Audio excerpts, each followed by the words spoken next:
안녕하세요. 저는 초등학교에 다니고 있는 아이가 있는 결혼 10년차 주부입니다. 남편과는 소개팅으로 만나서 3년 연애하고 결혼을 하였습니다. 제 남편은 상당히 내성적이고 수동적입니다. 저는 처음에는 별로 대수롭지 않게 생각했어요. 사람마다 성격은 다 다르고 남편이 내성적이고 수동적인 만큼 제가 더 적극적으로 남편을 리드하는 것이 저희 사이에서는 당연한 일이 되었죠. 그리고 저희 성격상 제가 리드하는 것이 오히려 좀 더 편했습니다. 연애하는 도중에 만났던 시어머님은 솔직히 좋아 보이기만 했습니다. 시어머님도 저의 당찬 모습을 좋아라 하셨고 시어머님 역시 호탕한 느낌이었기 때문에 저와는 궁합이 잘 맞을 거라고 생각했습니다. 그렇게 부푼 희망을 안고 결혼을 하였고 결혼 초기까지만 하더라도 시어머니와 저희는 아주 잘 지냈습니다. 그런데 문제는 저희가 시어머니 댁 근처로 이사를 가면서 생기기 시작했습니다. 원래 저희 집과 시어머니 집은 차로 30분 정도 걸리는 거리였어요. 대중교통을 이용하면 1시간 정도 걸리고요. 매일 쉽게 올 수 있는 거리가 아니다 보니까 시어머님도 한 달에 한두 번 정도 집에 오시면 좀 계시다가 남편이 차로 집까지 모셔다 드리고 그랬어요. 한 달에 한두 번이니 저도 시어머니 오셨을 때 이것저것 하는 게 그렇게 불만 있거나 그러지 않았어요. 손님이시고 어른이시니까 당연한 일을 한다고 생각한 거죠. 그런데 저희가 서울 외곽에 아파트를 분양을 받게 되었어요. 너무 감사한 일이었고 전 그 소식을 들었을 때 눈물까지 글썽일 정도였지만 이 일이 이런 갈등을 불러올 줄을 누가 알았겠습니까? 저는 다른 건 신경도 안 쓰고 오로지 그 아파트에 들어가는 일에만 몰두했습니다. 대출을 받고 그것을 갚기 위해서 육아로 쉬었던 일도 다시 시작했고 악착같이 모아서 입주 전까지 모든 대출 비용을 다 갚고서 온전한 마음과 정신으로 새 아파트에 들어갈 수 있었습니다. 대출금을 다 갚고 회사에 사표를 내던 날, 그 뿌듯함은 이루 말할 수가 없었습니다. 여기까지는 아주 행복한 내용이었죠. 그런데 저희 아파트 단지 내에 임대주택도 함께 배정을 받았는데 저희 시어머니가 임대주택으로 들어오게 된 것입니다. 시어머니와 같은 아파트 단지에 살게 된 것입니다. 처음에는 아무렇지도 않았습니다. 한 달에 한두 번 보는 시절이었으니까요.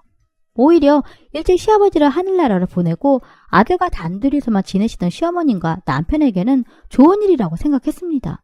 그렇지만 이런 감상적인 생각은 그렇게 길게 가지 못했습니다.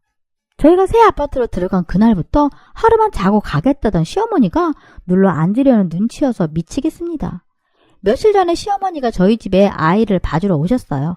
남편이 출장이 많아서 그날은 집에 없었어요. 제가 낮에 밖으로 나가야 할 일이 좀 있어서 시어머니께 낮에 와서 아이를 좀 봐달라고 했습니다. 밖에서 일을 볼 때 몇 시쯤 올 거냐고 연락이 몇 번 와서 무슨 일이 있으신가 보다 하고서 헐레벌떡 집으로 돌아왔죠. 그런데 제가 오면 바로 가실 줄 알았는데 안 가시더라고요. 그런데 갑자기 저에게 저희 집에서 주무시고 가신다고 하더라고요. 저는 좀 어이가 없었습니다. 하루 정도 주무시고 가시는 것은 상관이 없는데 그러면 어차피 자고 가실 거 왜 계속 언제 들어오냐고 연락을 했냐는 것입니다. 저는 좀 황당하고 어이가 없었지만은 시어머니이시니까 그냥 넘어갔습니다. 어차피 하루만 참으면 되니까요. 다음날 일어나서 아이 학교 보내려고 이것저것 준비하고 있는데 화장실이 잠겨 있는 것이었어요. 시어머니 화장실에 볼일을 보는 중이었는데 늘 있던 일이 아니라 좀 당황을 했었죠. 그래서 기다려서 화장실 쓰고 아이 학교 보내고 나니까 시어머니께서 한마디 하시는 것이었어요. 너희는 아침 안 먹니? 네? 방금 아침 드렸잖아요. 저희는 아침으로는 과일과 토스트, 시리얼같이 간단한 메뉴를 먹습니다. 그리고 방금 시어머니에게도 토스트와 계란 후라이, 그리고 사과와 샐러드를 드렸습니다. 그런데 저 말을 들으니 의아했었죠. 저희 그런 표정을 봤는지 시어머니는 다시 말씀하셨어요. 나는 아침에 뜨끈한 국물로 속을 달래주지 않으면 아침을 먹은 것 같지 않아서. 저는 늦었지만 저는 그나마 빨리 할 수 있는 콩나물국을 끓여서 아침을 차려드렸죠. 그리고 그날 오후에 집으로 가라는 말씀 못 드리고 눈치만 보고 있었는데 갑자기 시어머니께서 이러시는 거예요. 내가 사는 집은 사람이 없어서 그런지 이상하게 춥다. 그리고 혼자 있으니까 왠지 적적하고 또 손자 녀석이랑 아들 보고 있으면 이렇게 기분이 좋아지는데 좀 기다렸다가 애들 들어오는 거 보고 가야겠다. 그러시다가 밤늦게 남편이 들어오니 남편에게 이러는 것이었어요. 너무 늦어서 아무래도 오늘도 하루 자고 가야겠다. 괜찮지? 남편이 당연히 알겠다고 하죠. 그리고는 저를 슬쩍 보시더니 저에게도 괜찮냐고 물으셔서 좀 짜증이 났지만 참고 침착하게 알겠다고 대답을 했습니다. 그리고 다음날 저는 새벽부터 국 끓이고 반찬해서 아침을 차려드렸어요. 가만히 식사를 하시더니 점심은 뭐 먹을 거냐고 물으시더라고요. 아이와 남편은 다 밖에서 점심을 먹으니 저만 있으면 차릴 필요가 없잖아요. 그래서 점심 뭐 할지 생각을 안 해봐서 우물쭈물 하자 시어머님이 남은 반찬 모아서 비빔밥이나 해먹자는 것입니다. 비빔밥이나 해먹자? 이건 점심도 드시고 가신다는 말씀이잖아요. 결국 점심도 해드렸습니다. 남은 반찬으로 비빔밥이나 해먹자고요? 어떻게 비빔밥 하나만 딸랑 내놓습니까? 계란찜도 하고 비빔밥에 들어갈 고기도 볶고 시어머니와 함께하는 밥상에는 비빔밥 외에도 손이 가는 것이 참 많았네요. 잠도 일찍 주무시는 분이라 점심 드시면 가시겠지 했는데 집에 가면 할 것도 없는데 더 있으시겠대요. 낮잠 좀 자고 가야겠다 하시는데 가시라고 할 수 없잖아요. 그러시라고 했죠. 낮잠 주무시고 4시쯤 일어나시더니 배가 고프시다는 거예요. 같이 또 밥을 먹자고 하시길래 저는 남편 오면은 7시쯤 먹겠다고 했죠. 그러자 알겠다고 하시면서 한숨을 푹 쉬시고는 거실 소파에 빨래마냥 축 늘어져서 앉아 계시는 겁니다. 그래도 굳이 같이 먹자는 시어머니가 왠지 안쓰러워서 배도 안 고픈데 억지로 같이 먹었습니다. 혼자 식사하시는 게 얼마나 싫으시면 저럴까 생각이 들었거든요. 점심 먹은 지 얼마 시간이 지나지 않았는데 밥과 반찬을 싹싹 다 비우시더라고요. 근데 맛있다, 잘 먹었다 말도 안 하시더라고요. 생각해보니 아침도 점심도 잘 먹었다, 고맙다 말을 들은 기억이 없습니다. 이전에는 잠시 있다가 가는 손님으로 느껴서 신경 쓰지 않았던 부분이었는데 한번 이렇게 생각하니까 계속 신경 쓰이고 기분이 그렇게 좋지만은 않더라고요. 그리고 제 남편이 일본으로 출장을 가게 되었어요. 1박 2일 코스여서 저는 아침부터 남편 속옷이며 출장에 필요한 짐을 정리해주고 남편을 보냈죠. 그리고 아들 학교 보낼 준비를 하는데 누가 초인종을 누르는 것이었어요. 바로 시어머니였습니다. 시어머님은 남편에게 들었는지 남편이 해외로 출장을 간다는 것을 알고 있더라고요. 그러더니 자기가 남편 없을 때 집안일을 도와주겠다고 하시는 겁니다. 아니, 남편도 원래 집안일을 안 도와줘서 입 하나 줄었다고 생각했는데 입이 오히려 하나가 늘어났습니다. 그리고는 편한 옷을 갈아입고 오겠다면서 가방을 들고 방으로 들어가시는 것이었어요. 일단 가지고 온 가방부터가 가관이었습니다. 23인치 여행용 캐리어를 들고 왔습니다. 하루 주무시겠다는 분위기가 아닌 거죠. 그 가방 속에 속옷, 칫솔, 여벌옷 등으로 꽉 차 있는 것이 아니겠어요? 그건 아주 며칠 동안 자고 가겠다고 작정하고 온 거라는 의미 아닙니까? 남편이 없는 혼자 있는 밤에 저는 아이 재우고 혼자서 못 봤던 드라마나 몰아보면서 맥주 한잔하는 아주 소박하지만 행복한 계획을 짜고 있었습니다. 그렇지만 그날 저녁 저는 시어머니에게 리모컨을 뺏겨서 밤새도록 트로트만 듣다가 이 기분에 맥주 먹기도 좀 그래서 저도 그냥 일찍 잤습니다. 그리고 그날도 함께 지내는데 이렇게 집에 와서 주무시는 경우가 없어 누구에게도 삼시세끼 차려드린 적이 없는데 하루 종일 반찬 신경 쓰고 삼시세끼 다 차려내려니까 너무 힘들더라고요. 다음날 남편이 오기 전까지 또 저는 이미 세끼를 다 차려드렸죠. 그리고 남편이 출장에서 돌아와서 밥을 또 차렸습니다. 그랬더니 시어머니가 또 먹겠다고 그러시는 거예요. 그러면서 하는 소리가 며칠 더 자고 가겠답니다. 저는 재빨리 시어머니 몰래 남편을 째려봤습니다. 남편도 이를 눈치를 챘는지 집이 코앞인데 뭘 더 자고 가시냐고 말하는 것이었습니다. 누가 보면 능청스럽게 본인의 의사를 표현한 것처럼 보일 수 있겠지만은 전혀 그렇게 보이지 않았습니다. 남편이 우물쭈물 속삭이듯이 시어머니에게 다시 말했습니다. 그러자 시어머니는 남편의 말을 딱 자른 채 혼자 지내니 적적해서 그런다면서 며칠 더 있겠다고 하더라고요. 그러자 남편도 더 이상 가라고 못하는데 그때 남편의 소심한 성격의 원인을 알게 된 것 같습니다. 그렇게 자기 주장만 하시는 시어머니 밑에서 자라다 보니까 자기 의견을 이야기해봤자 안 통하니까 의견도 없어지고 수동적이 된 것 같다는 느낌이 확 오더라고요. 그래도 저는 아직은 많이 친하지 않아서 그런지 남편에게 하는 정도는 아니지만 왠지 우리 집에 계속 있게 돼서 저를 친하다고 생각하게 되면은 저에게도 남편에게 한 것처럼 할까봐 겁이 나기 시작했습니다. 그리고 또 제가 불안한 건 예전에 좀 멀리 살 때 시어머니에게 일이 있어서 애를 잠깐 봐달라고 하면은 본인이 같이 살면은 맨날 애도 봐주고 같이 살면 얼마나 좋냐고 버릇처럼 말하거든요. 그런데 이번에는 왠지 작정하고 눌러앉을 생각을 하는 건 아닌지 너무 불안하더라고요. 그리고 다음날 남편은 아이랑 마트에 가고 저는 샤워했는데 씻고 나니까 어머님이 집에 들어와 계시는 거예요. 저는 시어머니한테 현관 비밀번호 알려드린 적이 없는데 과연 누구의 소행일까요? 저는 남편에게 전화 걸어서 쥐잡듯이 잡았어요. 그러자 남편은 억울한지 아니라면서 계속 시치미를 떼는 것이었습니다. 이윽고 남편이 집으로 와서 시어머니께 어떻게 들어오셨냐고 했는데 시어머니 막 웃으시면서 벨 눌러서 답이 없길래 남편과 관련된 번호들을 죄다 찍어보고 열었다고 하더라고요.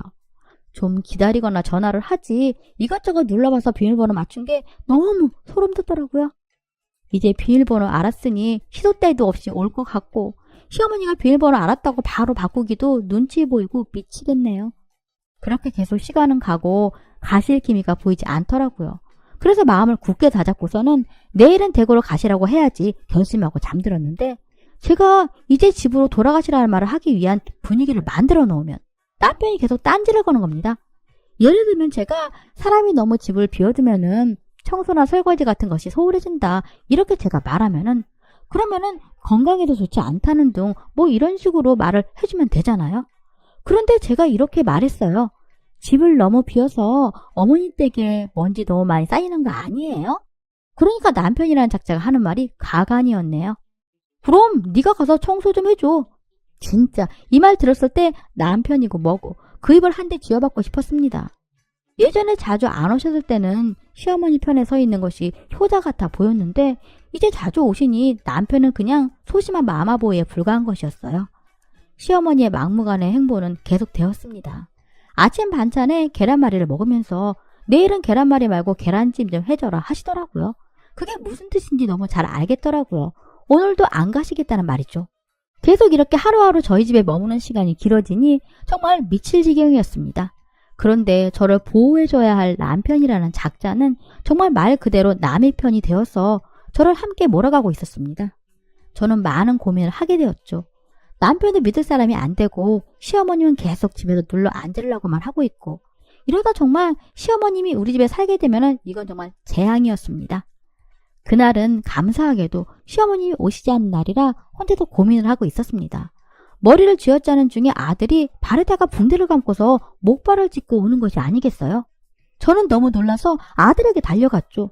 아들은 학교에서 친구들과 운동을 하다가 다쳤다고 하면서 오늘은 너무 아파서 학원을 쉬겠다고 하는 것이었습니다. 저는 당연히 학원은 쉬는 것이고 학교도 쉬라고 했습니다. 그래서 제 아들은 약간 당황하면서 학교는 가야 되지 않겠냐고 하였지만 저는 생각이 달랐습니다. 저는 일단 아들을 침대에 누이고 다음날 아침에 학교에 전화를 걸어 아들이 학교에 못 가게 됐다고 이야기를 하였습니다. 그리고 남편 출근시키고 문득 아들이 아침을 안 먹은 것을 발견했죠. 제가 아들에게 밥 먹으러 나오라고 습관적으로 이야기를 하자 아들도 알겠다고 대답을 하면서 밖으로 나왔습니다. 그런데 밖으로 나오는 아들의 모습을 보고 저는 실소를 금치 못했습니다.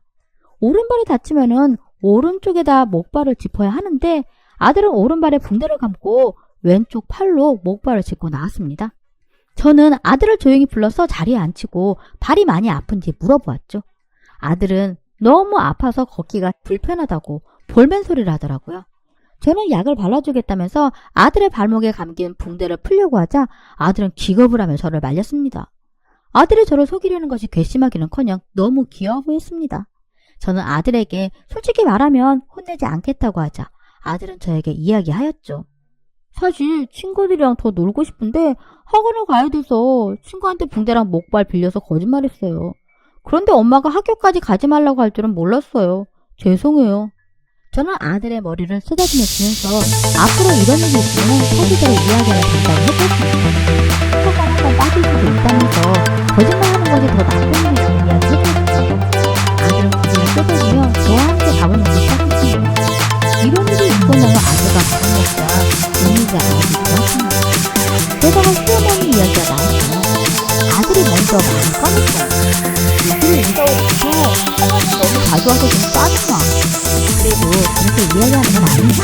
할머니는 어른이니까 아들은 갑자기 저를 뚫어지게 쳐다보더니 이야기를 했어요. 엄마, 아까 엄마가 그랬잖아. 거짓말하는 게 제일 안 좋은 거라고. 엄마 솔직히 말해봐. 엄마도 학원 자주 와서 쓸지. 저는 아들의 말을 듣고 다시 안 그렸습니다. 그러다 아들은 웃으면서 이게 왜 대답을 못하고 머뭇거리고 그리고 누가 아들이잖아. 아들, 엄마는 할머니가 자주 하는 게 아니라 우리 가족과 할머니의 라이프 스타일이 너무 달라서 그게 좀 많이 불편한 거야.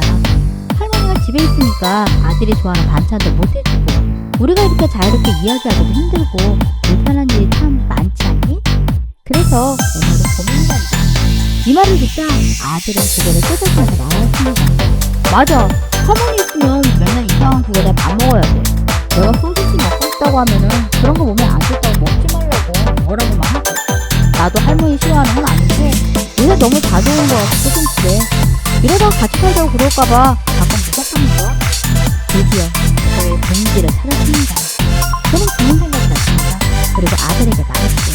아들, 엄마한테 좋은 생각이 있는데 도와줄래? 뭔데요? 저는 아들과 작전을 짜기 시작했습니다. 그리고 다음날 역시나 아침부터 시어머니가 왔습니다. 내 남편이 또 출장을 가게 되어서 저 혼자 힘들으니까 저를 도와주러 왔다는 거죠. 저는 준비해놓은 징계로 약속 품으로 갔고 어머니를 맞이하였습니다. 어머니가 제 팔목을 보더니 깜짝 놀라서 말했습니다. 아니, 무슨 일이냐? 팔이 왜 그래? 어제 계단에서 미끄러져서 넘어졌어요. 그때 땅을 잘못 짚어서 양쪽 팔목과 인대가 부러졌어요. 며칠간 아무것도 못하게 생겼어요. 시어머니는 당황스럽고 난감한 표정을 짓고 저는 아직 제 아들이 아침을 못 먹었다고 이야기하면서 시어머니에게 아침을 부탁했어요. 시어머니는 어쩔 수 없이 알겠다고 하며 부엌으로 향했습니다. 시어머니께서 아침을 차리고 아들이 아침을 먹는데 너무 잘 먹는 것이었어요. 그러면서 할머니는 이제 칭찬을 계속했습니다. 그러자 시어머니는 기분은 좋은지 자기가 요리를 좀 잘한다고 하면서 예쁘게 하시더라고요.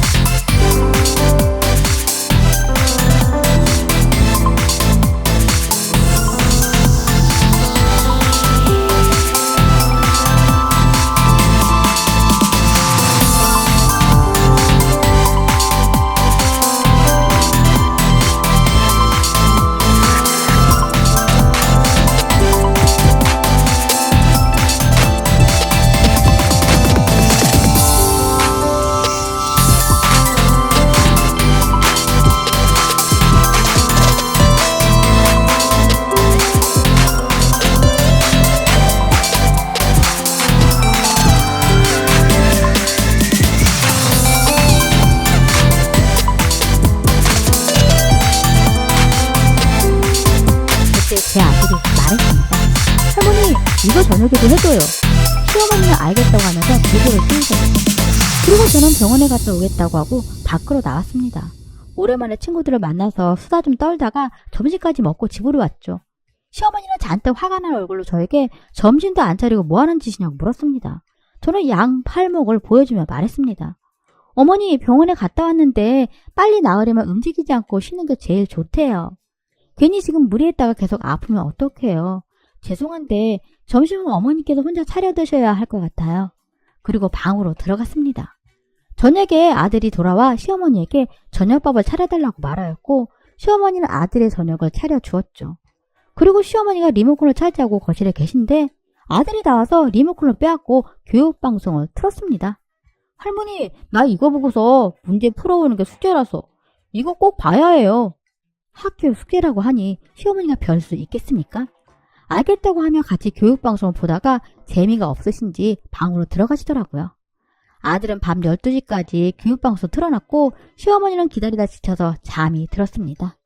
다음 날에도 아들은 주무시는 시어머니를 깨워서 아침밥을 차려달라고 하였죠.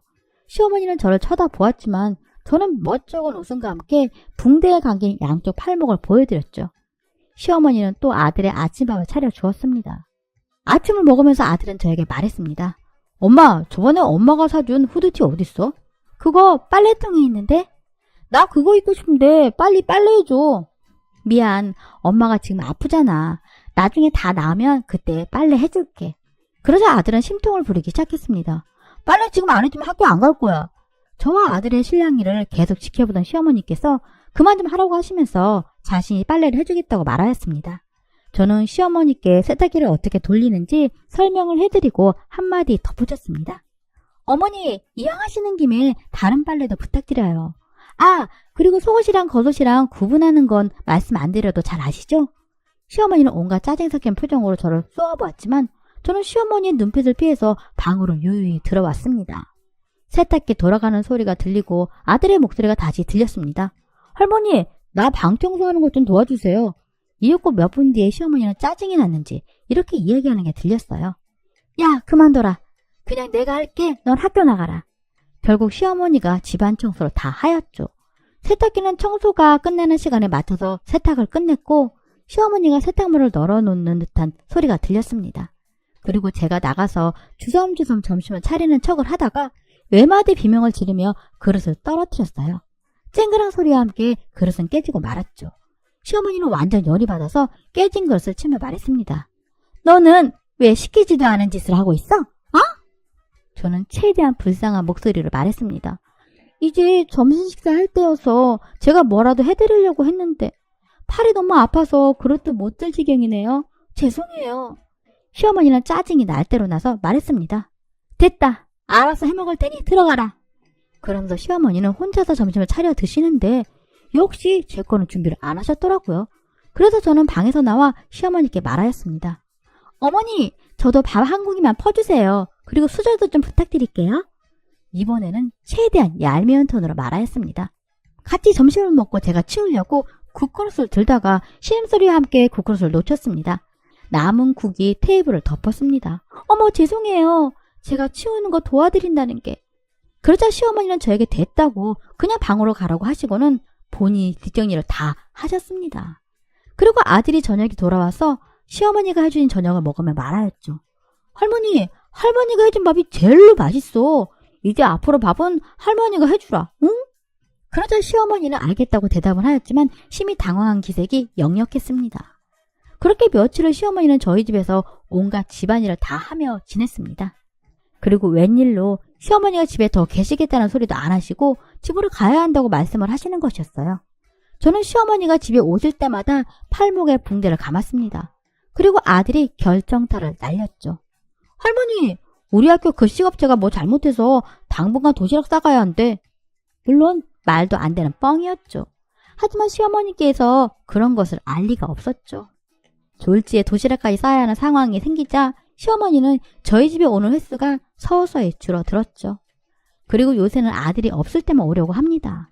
아들이 있으면 밥 차려줘야 하니 저에게 먼저 연락을 해서는 아들이 있는지 없는지 확인하고 오십니다. 그러면 저는 일단 오시게 하고 아들을 부르죠. 그럼 시어머니는 어쩔 수 없이 또 아들의 식사를 차려야 하니 점점 눈치를 보시는 겁니다.